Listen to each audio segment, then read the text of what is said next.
Alright, so how y'all doing, boys? Hope you're doing well. Now, in today's video, the patch notes for the 3rd year anniversary are finally here. And I mean, this has been such a long time in the making, and I don't know, I feel like this last week on Grand Cross has been super dead, but she's finally here, the bloody alien. Boy oh boy, am I excited to actually try her out. Jumping down here, of course, we are starting off with a new chapter. This will, of course, finish off the last chapter, so you will get an extra 30 gems for this, so hopefully you guys have saved up a whole bunch of gems for your Elizabeth. I mean, even if you don't want Elizabeth, there is Trader Meliodas on the banner, there is Jormungandr, there's Magelda. I mean, if you like, there's even that godly green Escanor and blue demon melee if you obviously voted for them. But here we go, new chapter, the new light attributes. So basically running over the light attribute, setting a light attribute to hero decreases allies damage taken by 10% to characters with attributes that are weak against your allies, decreases light allies damage taken from your enemies of any other attribute by 10%.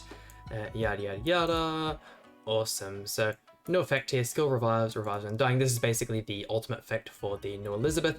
And then here, yay, level 100. I mean, everyone was just dreading this happening, and the fact that this UR evolution pendant thing exists is absolutely terrible. As you can see here, they kind of do a little graph on how many materials it takes to get your SRR and SSR characters from level 90 to 100, and you'll see here for the SSRs, you need these UR pendants, which are basically obtained by going to the King Exchange and giving 6 SSR pendants for one of these, and as you can see, you end up needing 2 of those, so that's 12 SSR pendants just to get them from 90 to 100, and you already have to do like the 23 to get them to level 90, I believe. That's what it's like from memory. Not obviously all the books and all your new demon mats, and fairly expensive on the Belmoth materials as well. I didn't think it'd be anywhere near that much, and of course with the release of level 100, we have here the founding demon, or is that what they're calling it on the global version?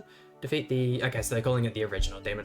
Honestly, raid doesn't seem too hard. It uses a lot of characters that most people should have. The Trader Meliodas could be a little bit difficult, but can be changed for the red coin shop Escanor. However, you may get kicked from certain raids. I know a lot of people are going to be expecting Trader Meliodas, especially with the banner bringing them back, and other characters he'd use is the red coin shop Gotha. I mean, infamous, that character's been around for so long. Pretty much everyone should have him 6/6. They give you a free copy for starting the game, so everyone should have them. And then either the Festian or the OG Red Arthur are both very good characters. Coming down here, basically running through, thank God it isn't RNG depending on which one. If you do one of these kind of like hell raids or hell boss battles on the first 3 stages, you'll end up getting Belmoth, and then any of the 4th, 5th or 6th stages, you will get to the original demons. So it is a shame you can still only do the 3 times a day, so definitely try and get as many Belmoth raids in as possible before you actually go ahead and get your original ones, or you'd pretty much only going to be doing the original demon from now on. Let's see, unlock demonic difficulties, complete episode 204, demonic lava on difficulties, complete episode 222. New achievements, add a new achievement related to the boss difficulty. Oh, okay, so I'm guessing that's going to kind of be just the beat this on solo on the different difficulties to get the 3 gems or whatever. A new artifact set. Guessing this is for increased goddess allies damage dealt to enemies by 10%. Okay, I don't believe most of these are already out. I'm guessing these are, or even will all be gathered by kind of like ticket packs that'll be given out through the 3rd year anniversary. Actually, I haven't heard a whole lot about this, which is surprising with how many people have actually used this new goddess Elizabeth on PvP. And this here, the new Holy Relic for Gotha, I have heard absolutely amazing things about. The Holy Relic increases allies' attack-related stats by 25% for 2 turns when the hero's ultimate move gauge is completely filled. So really nice. I have done a whole lot of grinding. If you guys have actually seen on the channel, I recently did a 10 hours straight of grinding the bird just to make sure I had enough materials. Obviously, I didn't need to go that long just to get the materials for Gotha, but I mean, like I said at the beginning of the video, it felt so boring and so dry this week on Grand Cross. Having a look at the costumes here, not too sure what they're doing with this one. These 2 costumes I am a big fan of, though. I'd like to say this one, but I don't know, it just doesn't look the best in game. It doesn't actually suit Elizabeth, where I feel like this one does a really good job. Let's see, hero coins added to the exchange platinum shop. I do believe most of these, yeah, I don't think there are any new characters added to the coin shop this time around, which is unfortunate. Added period, can now use the new version or the female version of Ludociel as one of your login characters, and new Hawk shop. Pretty much the same as always, all the emotes are the same again, but we have got this new Diane skin. I'm a really big fan of this Diane skin. I like that they've kind of moved from the chef skins to the artist skins. The Skadi skin is just, chef's kiss, perfect. And the King skin is also very nice. King has been in max costumes a little while before that, but I mean, if you haven't already bought all the King's costumes, these are all amazing skins, and same for Diane. And then yeah, these are all pretty much identical to what we get every single other Hawk shop. New bundles here. Obviously, we have our ticket bundles. When it comes to actually summoning on the Elizabeth banner, I don't know. I'm pretty much going to summon until I get her 4/6, because if you guys don't know, just like the Purgatory Bind, she gets extra skill effects on her ultimate on different rarities. So from 1 to 3/6, her ultimate, the Revive passive, which was up earlier in the patch notes, is a blue buff, which can be removed by many characters. I mean, the new Demon Lord Rumor will move it for free, but once it gets to 4/6, it becomes a grey buff, and then at 6/6, it lasts 2 turns, that Revive effect. So definitely a character you want to get as many dupes in as possible. New bundles down here, I can imagine that'll be pretty good value. I mean, all of these look pretty decent. 300 of each. I'm definitely gonna have to check the price, and that looks real good value. Everything else, I mean, the SSR Pendant bundle could be decent. Only one purchase limit though, and I heard this one ended up being pretty cheap, so could definitely be a cop as well.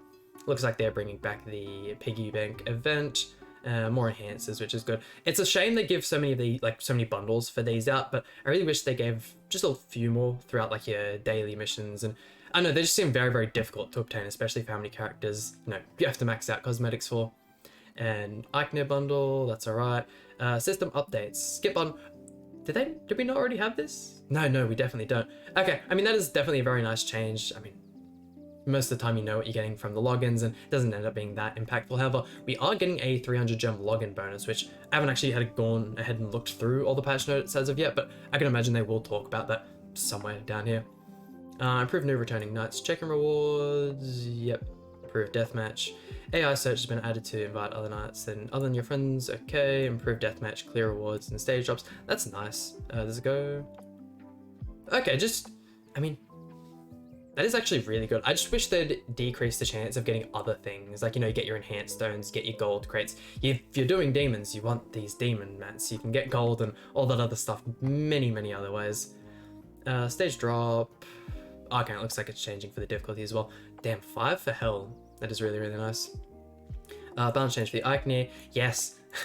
Gosh, this has been such a long time as well. Random unique has changed on 2nd floor phase 4. Basically, if you guys have done the infamous Revive passive on that 2nd floor, basically making it a reset every single time. It is near impossible to finish with that Revive passive. However, it is doable. You just have to get very lucky. So yeah, finally removing that. I'm not sure if they're adding, it doesn't look like they're adding another one. Okay, change. Increases the hero's basic stats by 0.5% for every orb in the ultimate move gauge. I mean, it's still decent. It's not a great passive, but definitely glad they got rid of that, because that was such a pain to deal with. I remember I did one of the deer videos where I was using the Demon Lord Rumor and ended up resetting like 4 or 5 times in a row just to the sheer unluckiness of getting that Revive passive. Improved King Exchange, added evolution penance okay, yeah. 10 SR. I feel like I still don't have a lot of SR pendants to get a whole lot of these, because man, we're going to need so many of these pendants in order to get all of our characters level 100. Improvement animation speed for equipment enhanced, that's nice. Updated some skills and animations. I believe this is talking about the Assault Mode Meliodas, got a buffed animation. Improved the animation speed and appearance of the ambers in the training grotto. New events, Captain Hawk event. To celebrate the 3rd year anniversary Eve, all knights will receive this hero. I believe we've already done this, and then, oh look. At the end of the patch notes already, because they're talking about the new battle events. Grand Cross, and then these are just, I really wish they'd go into this just a little bit more. They're not really telling us what any of the boosting events are, pretty much any of this stuff. I mean, they could have explained the lucky bag a little bit better. I feel like the global version of patch notes are they aren't done anywhere near as well as the Japanese version, which is very unfortunate. But yeah, the check-in event, which is a huge thing, because the first day we're getting 30 gems, and then for the next like 20 days or so, we're getting 10 gems each, or it's like 10 or 3 gems each day. So, I mean, probably something they'd like to talk about. And then there, of course, are all of our ending events. So that just about does it for today's video. Super excited to actually have the 3rd year anniversary in Grand Cross, and I'll see you guys in the next video.